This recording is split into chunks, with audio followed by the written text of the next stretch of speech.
Haleluya, haleluya. Muraho bene data, ndabashuje mu izina rya Yesu, ndabifuriza amahoro y'Imana aho muri mwese. Uwiteka Imana abaho umugisha kandi abishimire. Ndashima Imana ikomeje kubarinda, natwe iraturinze. Uwiteka abere maso ubugingo bwacu, ashimwe cyane. Haleluya. Tugeze rero muri wa mwanya wacu mwiza wo kuganira ku ijambo ry'Imana, kandi tubashimiye uburyo mukomeje gushishikarira ijambo ry'Imana, uburyo mukunze ijambo ry'Imana, uburyo muri sharinga. Ibyo biranezeza bikanyereka ko imbaraga zanjye hari icyo zitanga. Yesu ashimwe cyane. Uzi gukora umurimo ukabona hari abawitabiriye, birakunezeza cyane, binsubizamo intege, nkavuga nti mfite abo dufatanyije umurimo w'Imana. Haleluya. Ijambo rikagenda hirya no hino, rimwe na rimwe nanjye rikangeraho nkavuga nti wow, Imana ishimwe ko ijambo ry'Imana turigeza ku bantu benshi. Imana ijye ibaha umugisha abakunzi ba Naweza TV. Haleluya. Tugiye rero kuganira ku ijambo ry'Imana ryiza. Niba ufite amahirwe yo kuba uri hafi ya Bibiliya, uyisome. Fate Bibiliya uko tugenda dusoma nawe usome, umwami Imana aguha umugisha. Reka dusenge, dutumire Imana yacu. Data mu izina rya Yesu, Imana yacu ikomeye kandi nziza, turakunezerewe. Tugushimiye ko waturinze Mana, uyu n'undi munsi waduhaye ngo tunezererwemo. Habwa icyubahiro n'ikuzo Data kubw'ubuntu bwawe bukomeje kuba mu ruhande rwacu, ukomeje kuturengera no kuturwanirira Mana, izina ryawe nishimwe. Data turagutumiye rero, uyu ni wa mwanya mwiza watugeneye njyewe n'abakunzi ba Naweza TV, ngo tujye tuganira ijambo ry'Imana, umutsima w'ubugingo, ijambo ritwubaka, riduhumuriza, ridushyigikira. Mana ushimwe ko watugeneye uyu mwanya, waduhaye amahirwe, ni amahirwe adasanzwe, ntago tubifata nk'ibisanzwe mwami. Ubihererwe icyubahiro nyagora ku ngoma. Rero nsengeye imitima y'ubwoko bwawe bose abagiye gukurikira ijambo kugira ngo bagirirwe neza nawe binyuze muri iri jambo. Turagutumiye rero Mana, ntaba ari jyewe, ntaba ari abana bawe, ahubwo wowe ukorere muri twe. Mwuka wera tuguhaye ikaze, uganirize imitima yacu, tukugirireho umugisha muri uyu mwanya. Urakoze Data, icyubahiro ni cyawe, mu izina rya Yesu. Amen, amen. Haleluya. Tugiye kuganira ku ijambo ry'Imana ryiza. Nkunda kuvuga ngo ijambo ryiza. Ijambo ry'Imana ni ryiza, ni umutsima w'ubugingo. Ijambo ry'Imana turibonamo ibisubizo by'ibibazo byose tuba dufite. Ijambo ry'Imana ni umuti. Ijambo ry'Imana ni icyomoro. Ijambo ry'Imana ni inkomezi. Ijambo ry'Imana rirahumuriza. Ijambo ry'Imana ni ryiza. Ni byose, muri byose ushobora kubonamo igisubizo cy'ibibazo byose waba ufite. Imana ivugana natwe binyuze mu ijambo ryayo, kandi ijambo ry'Imana nibwo buhanuzi butavangiye buryo, kuko Imana iba yaravuze ku bintu byose bibaho kuri iyi si. Haleluya. Nta situasiyo n'imwe waba urimo Imana itakuganirizaho uri usomye ijambo ry'Imana. Nta bihe na bimwe Imana itakugenderera ufashe Bibiliya, uyibona nk'ubuzima bwose bubaho kuri iyi si. Abatubanjirije ubuzima babayeho nibwo natwe tubayeho. Imana rero iravuga binyuze mu ijambo ryayo, kandi ikaba inyuma yaryo kugira ngo risoreshe imirimo n'ibitangaza. Haleluya. Rero reka dusome ijambo ry'Imana. Ujye ukunda ijambo ry'Imana mwene data, rijye rikuryohera kandi ujye rikumbura. Ntukarindire gusoma ijambo ry'Imana igihe cy'amateraniro gusa. Jya ukumbura ijambo ry'Imana, nawe urinyoterwe, urisome, rizajya rikubaka kandi rigukomeze. Ubu umugabo nyamugabo wo guhamya Kristo. Imana ikomeze inkingi z'umutima wawe, Imana igushyigikire binyuze mu ijambo ryayo, rikubake kugira ngo nawe ujye urifashisha abandi. Haleluya. Yesu nashimwe cyane. Ibi ni ibihe byo gusoma ijambo ry'Imana cyane, kugira ngo ritunyuze muri ibi bihe. Imana yavugana nawe mu ijambo ryayo, yavugana nawe mu nzozi, yavugana nawe mu buryo butandukanye, ariko ibikira ijambo ry'Imana muri iki gihe mu mutima wawe, kugira ngo rikunyuze muri aya makuba, kugira ngo rigukomeze, rigushyigikire. Haleluya. Bijya gucika intege, hazi ijambo ry'Imana wasomye muri Bibiliya rikubwire ngo humura ndi kumwe nawe. Yesu nashimwe cyane. Haleluya. Reka rero tugiye kuganira nyine ku ijambo ry'Imana rivuga ngo ntacyo dushoboye tutari kumwe n'Uwiteka. Ntacyo dushobora, wabyita uko ushaka, wavuga ngo ntacyo dushobora tutari kumwe n'Uwiteka, cyangwa ntacyo dushoboye tutari kumwe n'Uwiteka. Haleluya. Byose ni ukubera Uwiteka. Bya bindi byose mwene data ukora, kwa kundi ukora akazi ukagatunganya, kwa kundi ujya mu muhanda ugatwara imodoka ukayitwara neza, ntukore impanuka, umwaka ukaza 2, 3, imyaka 10 uri muri uyu mujyi utwara imodoka, uri amahoro, uri muzima, ukajya ugenda ukagaruka amahoro, ugakora akazi ukajya ugakora imyaka 5 ikarangira, uri ku kazi ukazakisezeraho ari uko wabonye kandi byose burya ni ukubera Uwiteka mwene data. Kwa kundi abana bawe bagenda bakajya ku ishuri bakiga bagatsinda, ni ubuntu bw'Imana. Si uko uzi kurera neza, si uko ufite abana b'abahanga, hoya hoya, ntacyo dushoboye cyangwa ntacyo twashobora ku bwacu tutari kumwe n'Uwiteka. Byose ni ukubera Uwiteka. Uwiteka niwe utubera amaso, niwe ngo abidukingira. Si ubuhanga, si ubwenge. Nushaka ntukajye utekereza ko ari imbaraga zawe. Nako si ukuvuga ngo nushaka ujye wibuka ko atari imbaraga zawe, ujye wibuka ko ari Uwiteka. Nta ntambwe n'imwe wabasha gutera atari Uwiteka. Yewe nta nubwo waryama ngo ubyuke atari kubera Uwiteka. Yewe naho warwara ukajya kwivuza ku mavuriro akomeye gute, ufite amafaranga menshi yo kwivuza, atari Uwiteka wabishatse ntabwo wakira. Haleluya. Yesu ashimwe cyane. Nta na kimwe mu byuzi bibaho ushobora gukora ngo ugitunganye atari Uwiteka. Yesu nashimwe cyane. Nta buhanga na bumwe, nta bushobozi na bumwe, nta mbaraga na nkeya ushobora gukoresha atari Uwiteka. Nta n'ubuhanga, nta n'ubumenyi wakoresha ngo ugire icyo ukora kizima atari Uwiteka. Byose ni ukubera Uwiteka. Tubishobozwa n'Uwiteka. Ntihakagire icyo wirata na kimwe. Jya uvuga ngo Uwiteka ndagushima ko unshoboje gukora iki. Ndagushima ko wagendanye nanjye nkajya ku kazi nkagaruka amahoro. Ndagushima twaryamye turabyutse turi amahoro. Ndagushima bana banjye bagiye ku ishuri baragarutse bari amahoro. Jya ushima Imana ku bwa buri kimwe cyose. Nta na kimwe ushobora gukora ku bwawe ntacyo ushoboye atari Uwiteka. Ntacyo twese dushoboye atari Uwiteka. Baba ari abakomeye, baba ari aboroheje, ntihakagire na kimwe twirata, kuko ibyo dukora byose ni ukubera Uwiteka. Nta mbaraga zadushoboza kugira icyo dukora atari Uwiteka. Haleluya. Uracuruje urungutse, ntabwo ari uko uzi gucuruza cyane, nta nubwo ari uko uzi gufata abakiriya neza, si n'ubuhanga koko wize imibare cyane, hoya, ni ubuntu bw'Uwiteka, ni imbabazi z'Uwiteka, ni urukundo rw'Uwiteka, ni Uwiteka wagushoboje, washyize ihirwe mu byawe. Abandi se ntibahomba, abo mwatangiranye ntibahombye. Niba ubona wubatse urugo rukaba rumeze neza mufite amahoro, ari amen, ujye uvuga ngo Mana ndagushima ko ari wowe nyubakiye urugo. Hari benshi zasenyutse. Wowe se tuvuge ko uri umuhanga cyane, tuvuge se ko ari ukukiranuka, ni ukubera Uwiteka. Haleluya. Ene data, ndakubwiye ngo tekereza ibintu byose uzi mu buzima, uvuge ngo nta na kimwe mfite nashatse kubw'imbaraga zanjye, nta na kimwe ngezeho kubera ubwenge n'ubuhanga bwanjye. Oya, n'Uwiteka.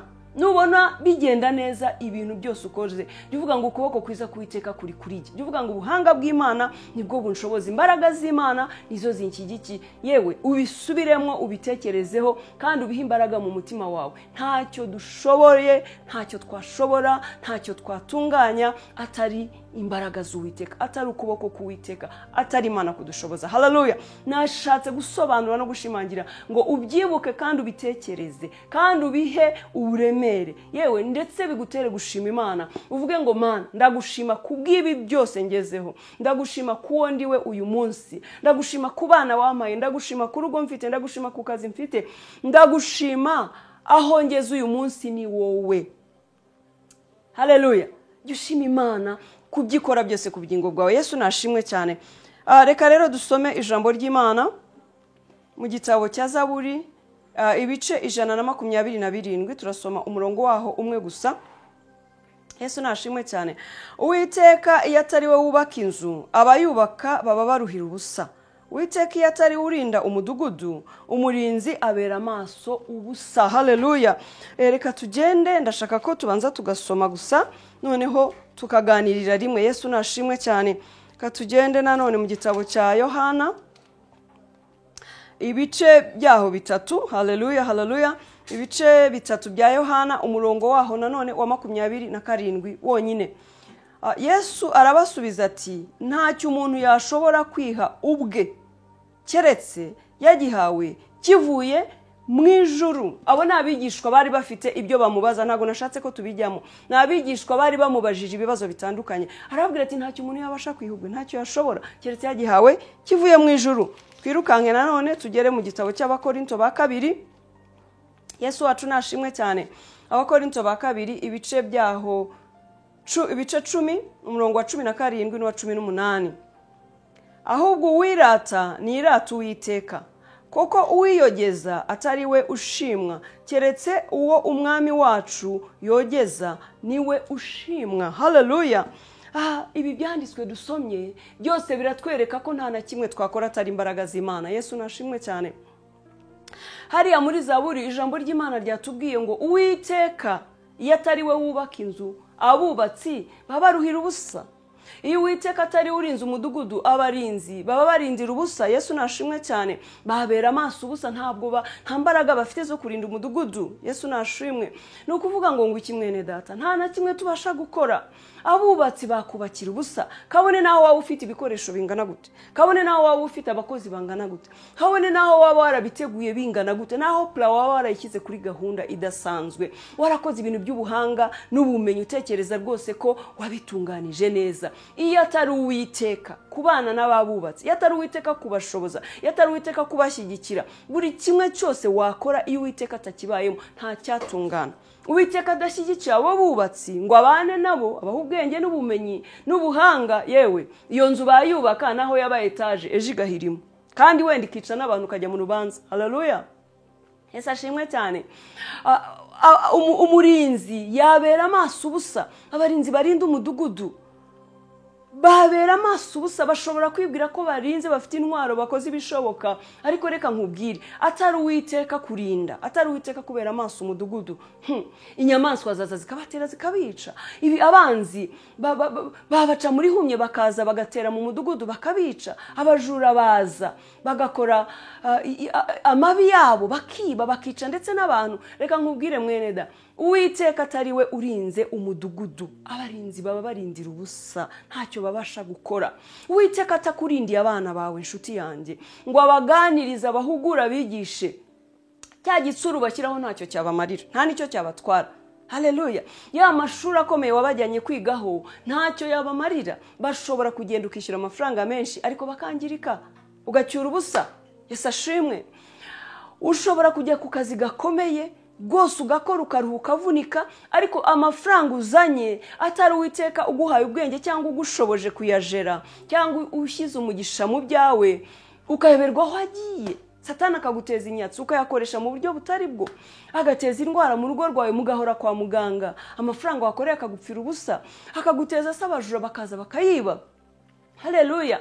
Cyangwa se ukagera ku kazi ugahura n'ibyago n'amakuba, kakazi kakakunanira kandi rwose warize ugakwiriye. Reka nkubwire mwene data, yaba atari Uwiteka kukurinda ngo agushoboze muri ako kazi, kugushyigikira, ntabwo wabishobora. Uwiteka wenyine niwe ngabo idukingira, niwe utushoboza muri byose, niwe uduha imbaraga. Dushobozwa byose na Kristo. Mu kazi niwe udushoboza, mu mago yacu niwe uturindira abana. Tekereza ariko ubyibaze nawe, uvuye mu rugo, uragiye mu gitondo, ugiye ku kazi, urugo urusigiye abakozi. Yesu ashimwe cyane. Urusigiye abakozi, wenda ufite abakozi babiri, abenshi hari abagenda bafite umukobwa n'umuhungu, cyangwa se akaba afite abahungu babiri cyangwa abakobwa babiri. Mbwira urwo rugo wasize, abana bagiye ku ishuri, mama yagiye ku kazi, papa yagiye ku kazi. Mbwira rwa rugo wasigiye abakozi, uva mu gitondo kugeza nijoro aho uzagarukira. Mwene data, yaba atari Uwiteka kukurindira urugo, ni ibiki wasanga bakoze? Wibwira yuko byagenda bite? Ba bantu babiri bagiye umugambi mubisha, bagacura inama mbi, ntabwo wasanga urugo barusahuye. Ese ntibakwica n'abana? Kubizi tujye tunabyumva, hari abana bagirirwa nabi n'abakozi. Yesu ashimwe cyane. Shima Imana rero yuko Uwiteka kurindira urugo, kandi ujye umenya ngo atari Uwiteka. Suko mbana bashyizeho amategeko akaze cyane abo bazamu banjye nabo bateka, suko se mbana bahembye amafaranga menshi, hoya wabahemba menshi, wabakorera byiza byinshi, ariko atari Uwiteka gucisha bugufi umutima wabo, atari Uwiteka kurinda urugo rwawe no guhitamo kurubera amaso, wasanga byawe byabaye bibi. Yesu ashimwe cyane. Hari ahantu mperutse kumva mu minsi yashize, umukozi yagiriye nabi. Hari umukobwa mu rugo, ari umuvandimwe bo mu muryango w'urwo rugo, wenda yari afite icyapfana n'umugabo cyangwa se n'umugore, yasigaye aho ngaho areberera abana. Wa mukozi amukorera ibyamfura mbi. Yesu ashimwe. Aramuzirika, amukorera ibyamfura mbi, arangije birashoboka wenda ko yatwaye n'ibyo yashakaga byose, arangije arigendera. Baje kuza basanga umukobwa ameze nabi. Yesu ashimwe cyane. Ndakubwiye ngo ni Uwiteka uturindira. Tujye twumva utwana dutoya tugirirwa nabi n'abakozi. Mwene data, Uwiteka atari we urinze umudugudu, abarinzi babera amaso ubusa. Fata ingero zitandukanye ushaka, tekereza mu buryo bwagutse, umenye ko mu bya bindi byose ukora bikaba bimeze neza. N'Uwiteka kukurinda, n'Uwiteka kuguha imbaraga, n'Uwiteka kukurwanirira. Abazamu bawe bakorera ubusa, abakozi bawe bakorera ubusa. Nawe wajya ku kazi ugakora ugahembwa amafaranga akagupfira ubusa, bana bawe ukishyura menshi agapfa ubusa. Yesu nashimwe cyane. Inzu zawe ukubaka zigapfa ubusa, wenda wanazubaka ntizibone n'abakiriya niba ari zo gukodesha zikagupfira ubusa. Henda warafashe n'ibyo bikredi. Reka nkubwire, byose n'ukubera Uwiteka. Birya byose ukora bigatungana mwene data, n'ukubera Uwiteka. Yusubiza amaso inyuma umbwire ngo Uwiteka ndagushima, ntabwo ngejejeho ndaguha icyubahiro. Haleluya. Fata ko umurinzi yabera amaso ubusa. Uwiteka atabanye nawe muri ubwo bucuruzi, Uwiteka atabanye nawe muri iyo karitsiye ubamo, irimwo abanzi, irimwo wenda abakugambirira nabi, abo usohoka bakagucurira ingo, nabo abana bawe basohoka bakabareba igitsuri, dore ko Satani nawe akorera mu bantu. Abagizi ba nabi ni benshi. Atari Uwiteka kukurindira, kukubera amaso, wasanga urugo rwawe abanzi barwahutse barugiriye nabi. Yesu ashimwe cyane. Haleluya. Twabyumvise ijambo ry'Imana hano mu gitabo cya Yohana, uko abigishwa babajije Yesu, uhereye hejuru wakumva ibyo bamubazaga. Sinashatse ko tujya guhera hejuru aho ngaho. Hano twasomye muri Yohana ibice 3 umurongo wa 27. Ntabwo nashatse yuko tujya mu gice cyose, ariko reka nkubwire, baramubajije bati ibi nibi, arabasubiza. Uraza kuwasoma, ndabizi ko uri umusomyi wa Bibiliya nawe. Arababwira ati ntacyo umuntu yashobora kwiha ubwe atagihawe kivuye mu ijuru. Umva mwene da, ntacyo ufite, ntacyo ugezeho, nta n'icyo uzigera ugeraho uzabona kubw'imbaraga zawe.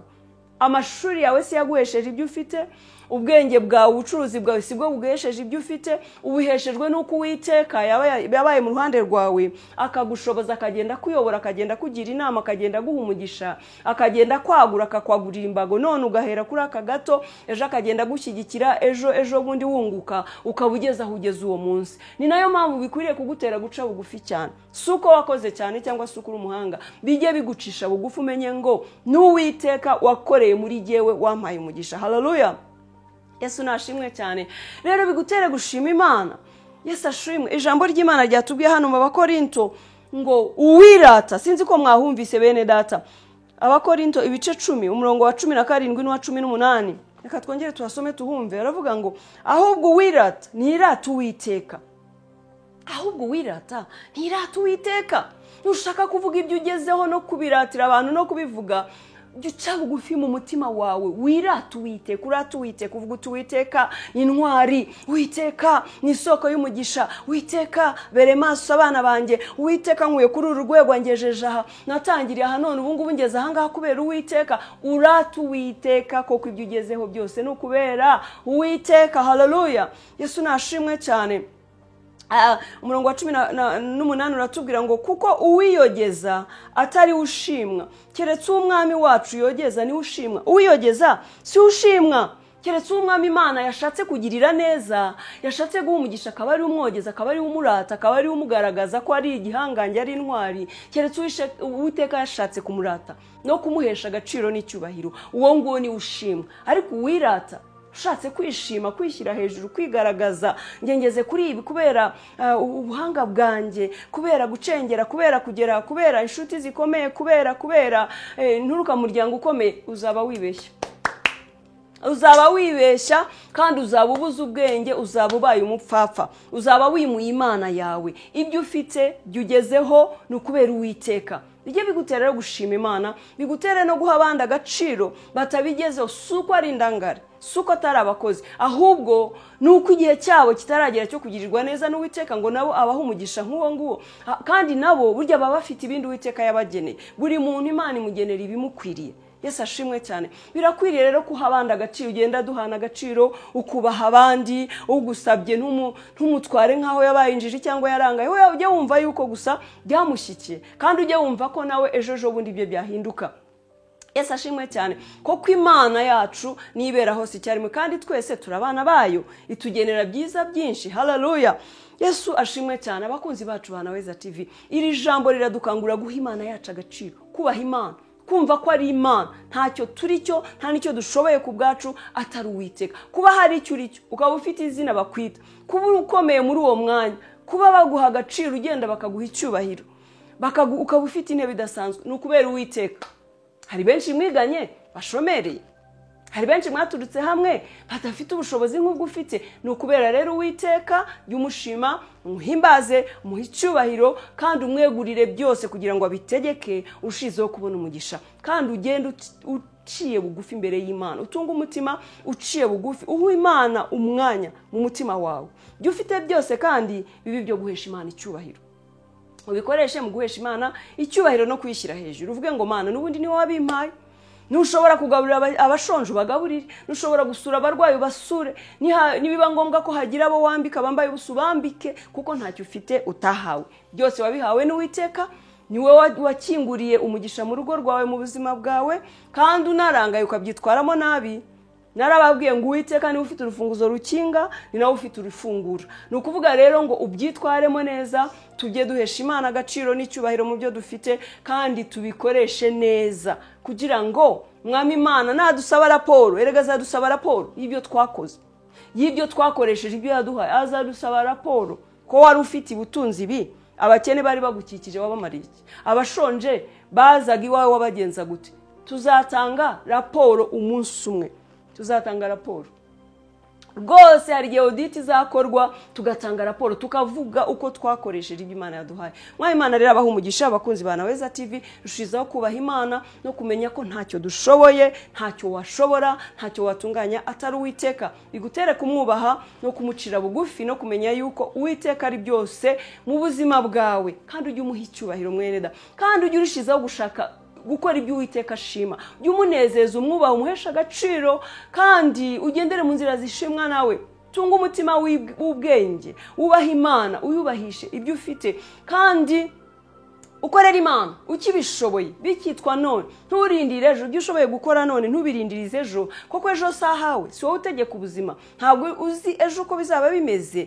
Rero kora ibyo ushoboye none, icyo ushoboye gukora none ntukakirindirize ejo, kuko ushobora gutungurwa. Niyo mpamvu twavuze ngo tujye twicara twisuzuma, twinira, dutunganya ibidatunganye kugira ngo tubane n'Imana yacu neza, kuko Imana niyo igena ubuzima bwacu, ntawe ubazi iminsi azamara ku isi. Umwami Imana rero abaha umugisha, murushizeho gusoma bino byanditswe kugira ngo mwaguke mu ijambo ry'Imana, kandi ujye ugira umwete n'inzara byo gushaka Imana. Rushizeho gushaka Imana muri iyi minsi. Uko iminsi irushaho kuba mibi, wowe wegera Imana, usome ijambo ryayo, usenge, usabe imbabazi, urushizeho gutunganira Imana muri iyi minsi mibi inanije abagenzi, aho benshi bacogoye, aho benshi basubiye inyuma. Wowe wegera Imana cyane, uyegere cyane, shaka umwanya, gena umwanya. N'isengero zirafunze, rero birakwiriye ko ushaka umwanya wo kubana n'Imana ku rwawe ruhande n'umuryango wawe. Mujye mugira umwanya wo gushaka Imana benda, kugira ngo ijambo ry'Imana rizajye riturengera muri iyi minsi turimo. Kandi uko usenga ni nako Imana izana ihumure mu mutima wawe, ukabaho udahamuye n'ubuzima buriho buhahamuye isi yose. Reka rero dusenge. Data, turagushimiye Mana ikomeye, Mana nzima, Mana nziza, Mana yera, duhaye icyubahiro izina ryawe rikomeye. Tugushimiye ijambo ryawe ryiza Mwami Imana, tugushimiye imigambi yawe myiza, tugushimiye ukuboko kwawe kwiza kwabanye natwe. Mana, tugushimira ijambo, tugushimiye impuguro mukunzi mwiza, tugushimiye imitima y'abantu hembuye. Mwami, turagushima ko twibukije ko ntacyo dushoboye ku bwacu atari wowe. Tugushimiye ko twibukije Mwami ko ibyo dufite n'ibyo turi byo byose ari ukubera wowe. Izina ryawe nirishimwe Mana. Mitima y'ubwoko bwawe nikangukire kwibuka imbaraga zawe no kugushima. Reka twese tugushime, tumenye yuko Mwami ari urukundo, ari imbabazi, ari neza yawe. Icyubahiro ni cyawe Data mwiza. Komeza rero kudushoboza, komeza kudushyigikira, dukomereze mu buntu bwawe no mu rukundo rwawe, tuguheshe icyubahiro. Mwami, dushyire izina ryawe hejuru iminsi yose yo kubaho kwacu. Rwanira abantu bawe rero, intambara zibaye nyinshi Mwami, ibyago n'amakuba ni byinshi. Ubwoko bwawe ndabasengeye, mbasabiye kurindwa, mbasabiye kurengerwa, mbasabiye gutabarwa no kugirirwa neza n'Uwiteka. Uganze kandi utegeke, ubagirire neza muri byose Mana, kuko uri Uwiteka Nyiringabo. Urakoze Uwiteka, mwanya mwiza w'umugisha, urakoze ku ijambo ryawe, urakoze ku rukundo dukunda Mana, kandi kukomeje kugaragaza ineza yawe ku buzima bwacu. Urakoze Uwiteka, icyubahiro ni cyawe mu izina rya Yesu, amen. Yesu abaha umugisha, urushizeho rero gukora share ijambo ry'Imana, Bujye mutanga za comments tumenye uko ijambo ry'Imana ribafashije ribashyigikiye nuko mwunguka, kandi jya usharinga ijambo ry'Imana. Jya ufata amamega yawe wohereza abantu, niba ujye uvuga uti ndohereza abantu 10, Imana igumugisha nawe wandikisha. Turi mu minsi yo kwandikisha imirimo kugira ngo izaturengere bene da. Turi minsi ikomeye tugomba kwirundanirizaho imirimo, kandi mwe mutarakora subscribe muyikore kugira ngo tubane muri uyu murimo tufatanye. Imana izabaho umugisha. Shalom shalom.